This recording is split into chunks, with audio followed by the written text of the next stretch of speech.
my name's Divya Bhansali. I'm a second-year PhD student in the Biomedical Engineering Department at Columbia, working in the Lyon Lab. Hi, my name is Ed Guo, and I'm currently the Department Chair for Biomedical Engineering at Columbia University. So I'm very glad to join you today to celebrating Asian American Pacific Islander Heritage Month. I think this come really timely.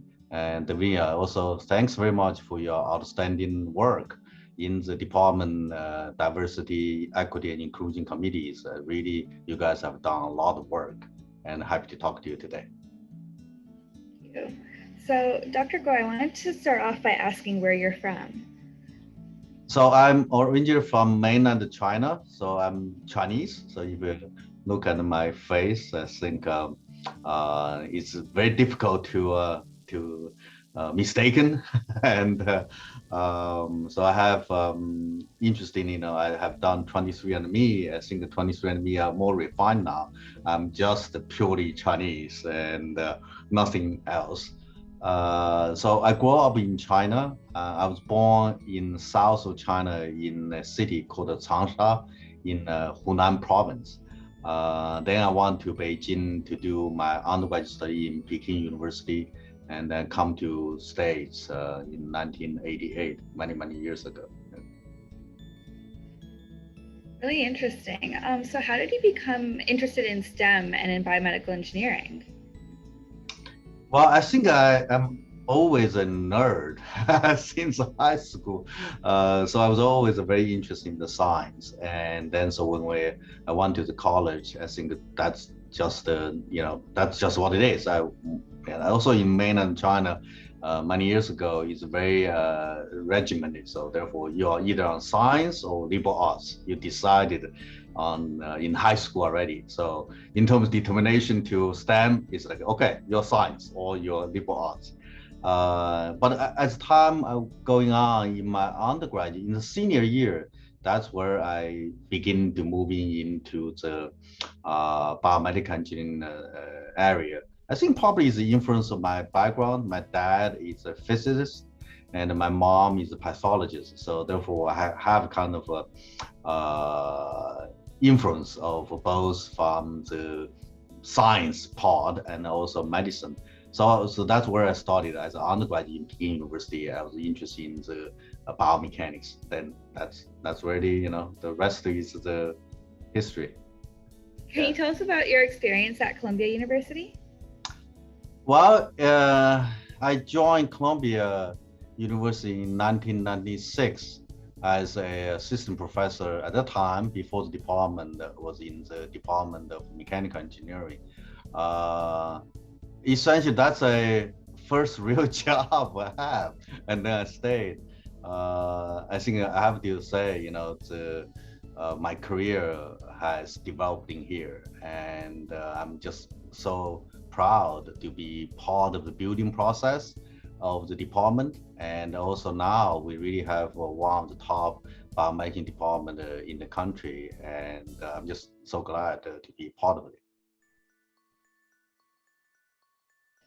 Awesome. And can you tell us about your family? Who's been the strongest influences in your life and in you pursuing engineering? I think so as I mentioned, I was growing up in China, in 1960s, and then very soon the country moved into the Cultural Revolution. I think that this probably in my generation, a lot of Chinese Americans and the Chinese American scientists shares almost exactly same experience. And all our families are in trouble during the Cultural Revolution, but at that time, because my dad is a physicist, I think they never forgot about education. So I think that's the early part of my education is really fundamentally influenced by my dad. I still remember, even though the school stopped during the Cultural Revolution. I think for those people actually do not know about really how bad the Cultural Revolution was in China. And as a kid, we know nothing, and we're really happy about it because we're running around, there's no school. And but my dad, keep me, doing the math drills and solving those problems, and I think it really, kept me up. So therefore, after the Cultural Revolution, so I was ready to return to school and able to do well, and then attending the top university in China, and then cannot imagine I was able to come to States to really be successful. I think I have to say, really, the United States is really a wonderful place to immigrants of a different background. And then the next one I have to do, so I'm married, and then my wife, Carol, and have two sons. Oldest son, Robin Guo, who graduated from Columbia University, from both Columbia College with the economics major, and proudly biomedical engineering from our department.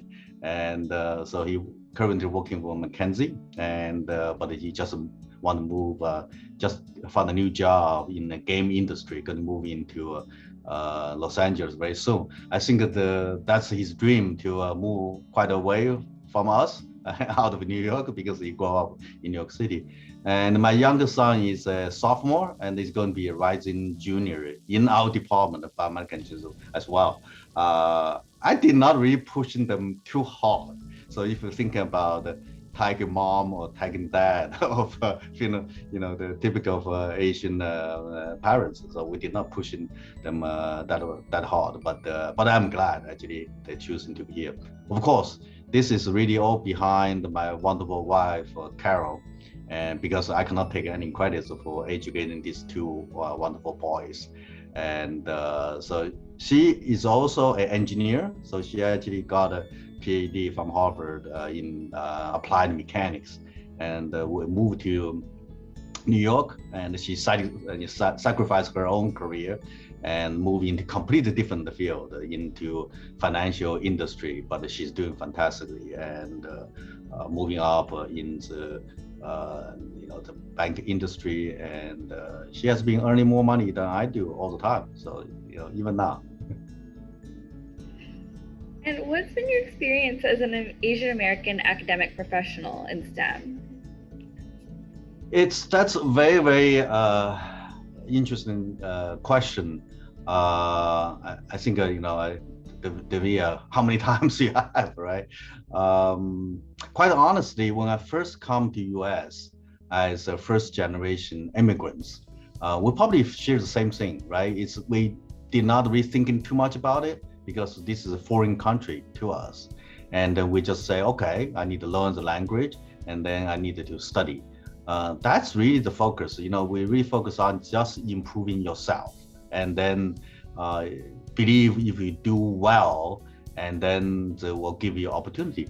In one sense, this is absolutely true. That's why I have to say, for me, if you going back, 40 years ago when I was a little kid, and in China, I wasn't thinking about going to US and then become a professor in an elite university, and also become the chair of a wonderful department, right? So in one sense, it is a very successful story. So quite honestly, I have not really thinking too much me in terms as Asian Americans in here. I always believe, and then it's true, I think I still believe that US really have a wonderful experience, opportunities for everyone, for anybody who want to come to US, when, they will welcome us.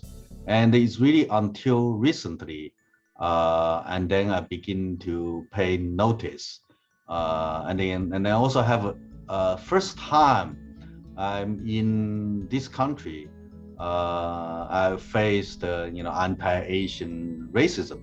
About a year ago, as we going down, with the COVID, and my wife and I walking on Riverside Drive, and then there is unfortunately, a Caucasian man jogging passing us, and he shouted "guilty" towards my wife and I without any provocation.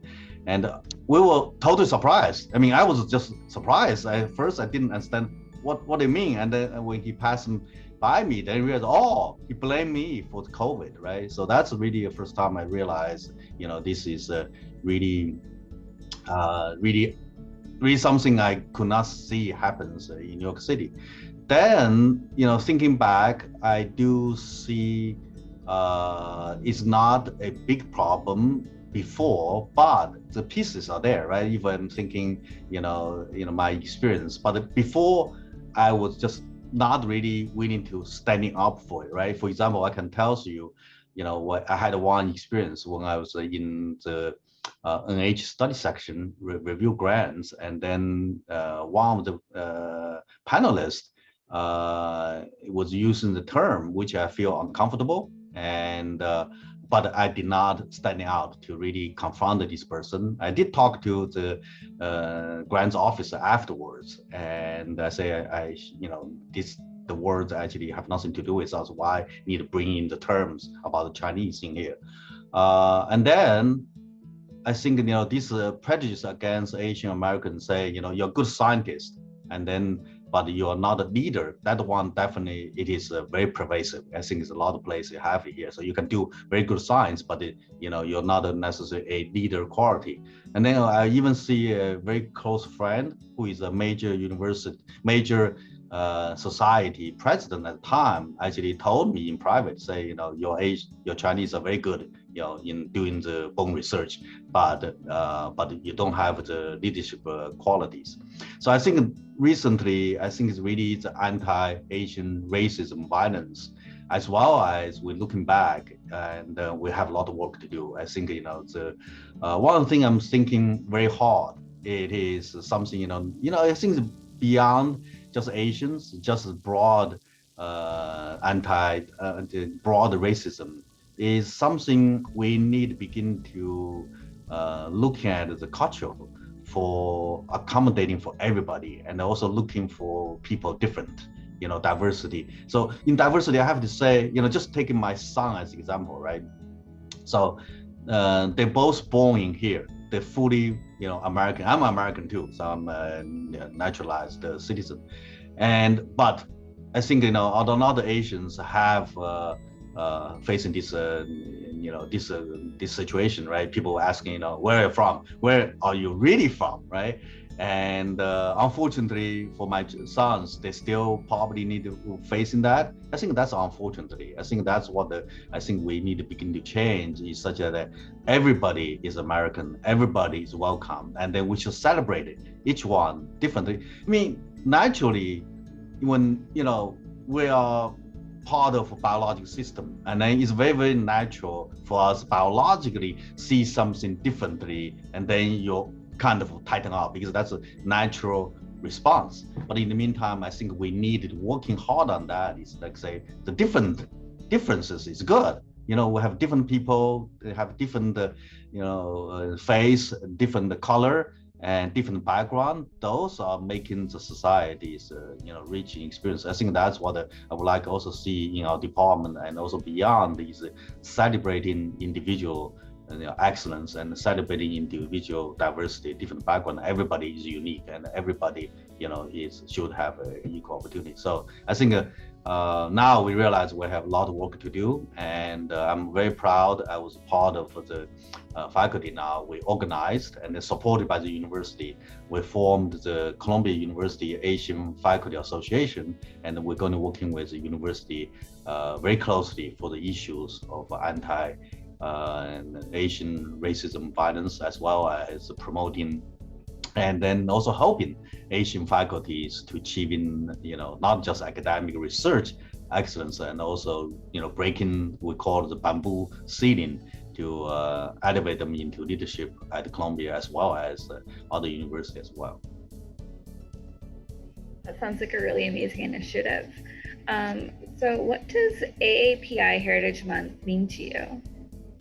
Yeah, so this really come into a right time. I think, as unfortunately is really taking the death of several innocent lives in Atlanta, to have the awareness of the nation, to realize actually this is a really serious problem. I think the Asian American Pacific Islander Heritage Month is coming into really right time. What we need to do is really let them know, who we are, and what we're thinking, we're thinking exactly the same, all the, we enjoy all the different things, but the exact same as everyone else. And also we have, so what we want to do is really celebrating the excellence of those scientists that is in our department, is highlighting our outstanding student and outstanding faculty and also outstanding alumni to see, their experience, as well as point out to people the awareness, this Asian Asian racism, actually it is something we also need to focus on very, very hard. I think, I'm glad, this comes in really good time. And moving on to kind of your accomplishments, what accomplishments are you most proud of? I think I have to say is being the department chair of this wonderful department. I think, I think that's also to all the people, in academic field, if you feel you can help, not just as professor, but also can contribute to a department or university, and then you should actually, do more to help the lead. And then the department giving me a chance, and then I'm so glad in the past few years was able to working with this outstanding faculty and the staff, and also students, to able to really to elevating the reputation of our department. And then essentially we are very outstanding department already. So only small job I did is just go out very actively, aggressively to tell outside how wonderful our department are. So therefore, I'm very proud to be able to lead in this department into top 10. And right now, we're very proud we're in sole possession of the number 9 positions in the ranking of biomedical department in the country. It's really amazing. What advice would you give to others who wish to pursue a degree or like a career in biomedical engineering? Well, don't be afraid of something you do not know, do not feel comfortable. I think that's what the biomedical engineering is all about. We are engineering, so that means you have to good at STEM, right? On the other hand, I think biology and medicine is very, very different. I think we're just in the tip of the iceberg to really understand the complexity of life science. There's very different thinking. So you have to be able to break in, your fear, and they're able to have the courage to adventure into some unknowns. I think when you do that, I think you'll find out that, biomedical engineering field is really fascinating, and the impact is enormous, right? I think just taking the example of COVID, vaccines, and then, one of the, one is mRNA technology, but in the meantime, they also have these nanoparticles is also very important, making this vaccine available. So this is a wonderful example of biomedical engineering. Really helpful advice. Thank you so much for talking to me today. Yeah. It's really great to get such insight from someone who's been so successful in the field and had, all these experiences. It's unfortunate to hear that some of this Asian American sentiment has been here for so long and it's just now being seen, but it's also wonderful to see what a step our department is making. And as students, we really do feel that our department's making a great effort to make it seen and make us heard, which is a really wonderful step in the right direction. Yeah, thank you. So, well, it's we have to working together, right? I think working together definitely will have a better tomorrow. That's for sure. I'm very optimistic. Thank you. Thank you.